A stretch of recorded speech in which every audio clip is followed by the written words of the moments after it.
Hello everyone, welcome back to my channel. Viewers, आज मैं आपको बहुत ही बेसिक वर्ड्स की मीनिंग बताने जा रही हूँ। बहुत ही छोटे छोटे वर्ड्स हैं जिसके बिना आप इंग्लिश को नहीं बोल सकते हैं। अगर आप इंग्लिश को बोलना चाहते हैं, इंग्लिश लैंग्वेज को समझना चाहते हैं, तो आज की क्लास आप ज़रूर देखें। तो लेट अस स्टार्ट, शुरू करते हैं आज की क्लास। सबसे पहला वर्ड है ऐट। ऐट का मतलब होता है पर। ऐट का मतलब पर। चले इसे एग्जाम्पल में देखते हैं। जैसे कि मैंने कहा मैं घर पर हूँ, मैं घर पर हूँ। अब मैं कैसे बोलूँगी? अब मैं कहूँगी I am at home. I am at home. I am at home. तो मैं घर पर हूँ। मैं हूँ इसके लिए मैंने बोला आई एम। घर के लिए मैंने बोला होम और पर के लिए मैंने बोला एट। मैं घर पर हूँ, I am at home. I am at home. Okay, I am का कॉन्ट्रैक्शन होता है आई एम। अगला वर्ड है बी। बी का मतलब होता है होना। जैसे कि मैंने कहा ये होना चाहिए, तो मैं कहूँगी it must be. It must be, ये ज़रूर होना चाहिए। It must be. It must be, तो बी का मतलब होना। अगला वर्ड है इज़। इज़ का मतलब होता है। जिस भी सेंटेंस में इज़ लगा होता है, इसका मतलब वो सेंटेंस आपके प्रेजेंट का है। ठीक है, जैसे कि मैंने कहा मैंने कोई चीज़ देखी, मैंने कहा ये नया है, ये नया है। मैं कहूँगी it is new. It is new. यह के लिए मैंने इट का इस्तेमाल किया, नया के लिए मैंने न्यू वर्ड का इस्तेमाल किया और है के लिए मैंने इस का इस्तेमाल किया। यह नया है, it is new. It is new. Next है ऑफ। ऑफ का मतलब होता है का। ऑफ का मतलब का। देखिए, इसके कई और भी मीनिंग होते हैं अलग अलग सेंस में, लेकिन एक मतलब होता है ऑफ का। तो जैसे कि मैंने कहा लकड़ी का टुकड़ा, तो टुकड़े की इंग्लिश होती है पीस। लकड़ी की इंग्लिश होती है वुड। लकड़ी का टुकड़ा, पीस ऑफ वुड, यानी कि ऑफ का मतलब का। पीस ऑफ वुड, लकड़ी का टुकड़ा, पीस ऑफ वुड। ओके, अगला है B Y. B Y by. तो बाय का मतलब होता है द्वारा। बाय का मतलब द्वारा। एक होता है बी यू वाई और उस बाय का मतलब होता है खरीदना, और इस बाय का मतलब होता है द्वारा। जैसे कि मैंने कहा चलो कार द्वारा चलते हैं। चलो कार द्वारा चलते हैं, तो मैं कहूँगी let's go by car. Let's go by car, यानी कि चलो कार से चलते हैं। यानी कि किसके द्वारा आप जा रहे हैं? आप कार के द्वारा जा रहे हैं, तो द्वारा के लिए आप बोलेंगे बाय। लेट्स गो बाय बस। ओके, नेक्स्ट है इन। इन का मतलब होता है में। इन का मतलब में। जैसे कि मैंने कहा मैं पार्क में दौड़ता हूँ। मैं पार्क में दौड़ता हूँ, तो मैं कहूँगी I run in the park. I run in the park, यानी कि पार्क में, तो में की English in. I run in the park, मैं पार्क में दौड़ता हूँ। चलो कार द्वारा चलते हैं, लेट्स गो बाय बस। I run in the park, मैं पार्क में दौड़ता हूँ। सो का मतलब होता है, नेक्स्ट वर्ड है सो। सो का मतलब होता है इसीलिए, और इसका कहीं कहीं पे मतलब तो भी होता है। ठीक है, तो सो का मतलब इसीलिए। मैंने जैसे कहा इसीलिए मैंने बात की, इसीलिए मैंने बात की, तो मैं कहूँगी so I talked. So I talked. So I talked. So I talked, इसीलिए मैंने बात की। नेक्स्ट है एंड। एंड का मतलब आप सबको पता होगा, बहुत बार इससे इस्तेमाल किया जाता है। तो एंड का मतलब होता है और। एंड का मतलब और। जैसे कि मैंने कहा आओ और देखो। आओ और देखो। आओ और देखो, तो और के लिए मैं बोलूँगी एंड। आओ के लिए मैंने कहा कम एंड, यानी कि और। देखो के लिए सी। Come and C. Come and सी। आओ और देखो, कम एंड सी। तो यहाँ पे एंड का मतलब क्या हो जाएगा? और। आओ का कम, देखो का सी। आओ और देखो, कम एंड सी। ठीक है, नेक्स्ट वर्ड है फॉर। फॉर का मतलब होता है के लिए। के लिए। जैसे कहते नहीं है दिस इज़ फॉर यू, ये आपके लिए है, दिस इज़ फॉर यू। उसी तरह से मैंने कहा राम के लिए पूछो। राम के लिए पूछो, तो पूछने की इंग्लिश होती है आस्क। के लिए आप यूज़ करेंगे फॉर, और राम के लिए राम। आस्क फॉर राम, राम के लिए पूछो। Ask for Ram. नेक्स्ट है इट्स। इसे पढ़ते हैं इट्स, और इसका मतलब होता है ये है, इट्स। जैसे कि मैंने कहा यह मेरा सौभाग्य है, ये मेरा सौभाग्य है। It's my pleasure. It's my pleasure. Okay, तो इट्स का मतलब होता है ये है। इट्स का मतलब ये है। फॉर का मतलब के लिए। फॉर का मतलब के लिए और इट्स का मतलब ये है।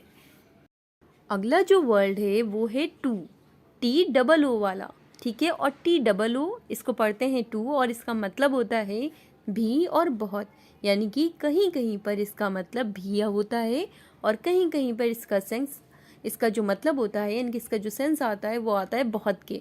तो मैंने कहा मैं भी, किसी ने कहा मैं कल वहाँ गया था, तो मैंने कहा मैं भी, तो मैं भी के लिए मैं बोलूँगी मी टू, मी टू।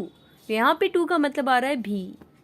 अगला है ये बहुत बड़ा है, मैंने कहा ये बहुत बड़ा है, तो मैं कहूँगी it is too big, it is too big. तो यहाँ पे टू का मतलब आ रहा है बहुत, ये बहुत बड़ा है, इट इज़ टू बिग। मैं भी, मी टू। तो आपने देखा टू का मतलब भी होता है और टू का मतलब बहुत भी होता है। ओके, अगला जो वर्ड है वो है बट। बट का मतलब होता है लेकिन। जैसे कि मैंने कहा लेकिन क्यों, सिंपल मैं बोल रही हूँ लेकिन क्यों, तो मैं बोलूँगी बट वाई, बट वाई। तो लेकिन की इंग्लिश होती है बट और क्यों के लिए मैंने बोला वाई, लेकिन क्यों, बट वाई। ओके, तो बट का मतलब लेकिन, टू का मतलब भी और बहुत, ये बहुत बड़ा है, इट इज़ टू बिग, लेकिन क्यों, बट वाई, मैं भी, मी टू। अगला जो वर्ड है वो है ऑफ। देखिए ऑफ में दो एफ है, ये एक है सिंपल ऑफ, उसका मतलब मैंने आपको बताया का, ठीक है।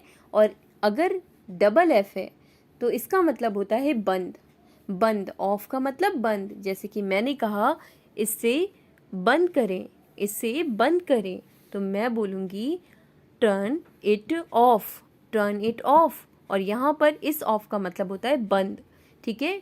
टर्न इट ऑफ, इससे बंद करें, इससे बंद करें। तो OFF अगर है तो इसका मतलब बंद होगा और सिंपल अगर OF है तो उसका मतलब का होता है। अगला वर्ड है इफ़। इफ़ का मतलब होता है अगर, इफ़ का मतलब अगर। जैसे कि मैंने कहा अगर मैं बैठूं तो क्या आपको कोई आपत्ति है, तो आप बोलेंगे do you mind if I sit, do you mind if I sit. तो अगर की इंग्लिश होती है इफ़, इफ़ का मतलब अगर, अगर मैं बैठूं तो क्या आपको कोई आपत्ति है, do you mind if I sit, do you mind if I sit. Next word है ऑल्सो। ऑल्सो का मतलब होता है भी, ऑल्सो का मतलब भी। जैसे कि मैंने कहा, अच्छा आप सोच रहे होंगे कि अभी तो आपने बताया था कि टू का मतलब भी होता है और ऑल्सो का मतलब भी होता है, तो मैं आपको इन दोनों के बीच का डिफरेंस बताऊंगी कि कहाँ पर आप ऑल्सो का इस्तेमाल करेंगे और कहाँ पर आप टू का इस्तेमाल करेंगे। एक मैं नई वीडियो बनाऊंगी जिसमें मैं आपको इन दोनों का डिफरेंस बताऊंगी। कई ऐसे वर्ड्स हैं जिसकी मीनिंग एक होती है और वो अलग अलग जगह पर इस्तेमाल किए जाते हैं, तो मैं आपको एक अलग वीडियो में बताऊँगी। तो ऑल्सो मतलब भी होता है, जैसे कि मैंने कहा मैं भी गया, I also went, I also went. Okay, next है ऑल। ऑल का मतलब होता है सब या सभी। जैसे कि मैंने कहा सब खत्म हो चुका है, तो मैं कहूँगी it's all over, it's all over, it's all over. सब खत्म हो चुका है, इट्स ऑल ओवर। मैं भी गया, आई ऑल्सो वेंट। तो ऑल्सो का मतलब भी, ऑल का मतलब सभी या सब। अगला वर्ड है इनटू। तो इनटू का मतलब भी मैं होता है और मैंने आपको बताया कि इनका मतलब भी मैं होता है। तो ऐसे वर्ड जिसमें बहुत ही कन्फ्यूज़न होती है, कहाँ पर आप इनटू का इस्तेमाल करेंगे, कहाँ पर आप इनका इस्तेमाल करेंगे, इसकी मैं वीडियो अलग बनाऊंगी। तो इनटू का मतलब मैं होता है, लेकिन मैं आपको शॉर्ट में बता दूं, जब कोई चीज़ बाहर से अंदर आती है तब मैं इनटू लगाऊंगी। यानी कि जब मैं कह रही हूँ कि कमरे में जाओ, अब देखिए आप कमरे में बाहर से अंदर आ रहे हैं, कमरे में आप क्या कर रहे हैं, बाहर से अंदर जाएंगे, तो कमरे में जाओ तो गो इनटू द रूम। तो इनटू मतलब मैं होता है, लेकिन जब इस्तेमाल किया जाएगा जब कोई चीज़ बाहर से अंदर जाएगी। ओके, अगला वर्ड है एस। एस का मतलब होता है जैसा, एस का मतलब जैसा। जैसे कि मैंने कहा जैसा मैं कहता हूँ करो, जैसा मैं कहता हूँ करो, तो मैं कहूँगी डू एज आई से, डू एज आई से। जैसा मैं कहता हूँ करो, डू एज आई से। कमरे में जाओ, go into the room. Next है ए। ए का मतलब होता है एक, एक का मतलब एक।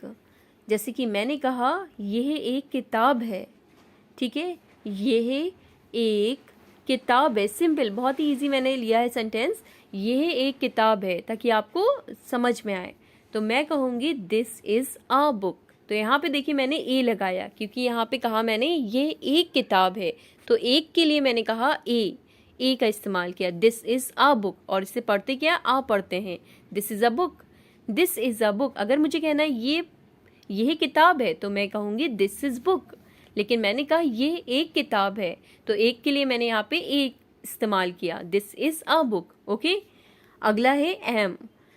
एम का मतलब होता है हूँ, मैं ठीक हूँ, तो मैंने कहा I am fine, I am fine.